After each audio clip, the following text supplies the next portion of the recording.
Hi guys welcome back to our YouTube channel. ఈరోజు ప్రీతు నేనైతే ఇంట్లో ఉన్నాము మా ఇద్దరమే. సో మా ఆయన ఆఫీస్కి వెళ్ళారు, మా అత్తయ్య ఊరెళ్ళింది. సో ఇద్దరం అన్నమాట. నార్మల్గా అస్సలు నన్ను ఏ పని చేసుకోనివ్వదు, ఎవరు లేకపోతే ఇంకా అస్సలు చేసుకోనివ్వదు. నేను ఇగో వంట వండుతుంటే వచ్చి ఎత్తుకోమని అంటుంది. నార్మల్గా అయితే అత్తయ్య వంట చేస్తున్నప్పుడు నేను ఎత్తుకుంటాను కాబట్టి సో ఆవిడ పనులు చేసుకోగలదు. బట్ ఇప్పుడు ఎవరు లేరు కదా, నన్ను ఎత్తుకోమనే ఉంటుంది.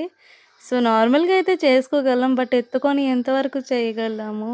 తనకి ఫుడ్, మాకు ఫుడ్, ఇంకా మధ్యాహ్నంకి టిఫిన్ అన్నీ ఇంకా తన్నెత్తుకొనే ప్రిపేర్ చేస్తాను. సో అది సైలెంట్‌గా ఉంటదేమో అని చైర్ తీసుకొచ్చి పెట్టా. బట్ అది కూర్చోట్లేదు. కామ్‌గా ఉంటదేమో అని బ్రష్ ఇచ్చాను. దానికున్నవే 5 పళ్ళు. అయినా సరే బ్రష్ చేసేస్తదంట. కాసేపే కామ్‌గుంది. బట్ నార్మల్ మళ్ళీ ఎత్తుకోమని గోల.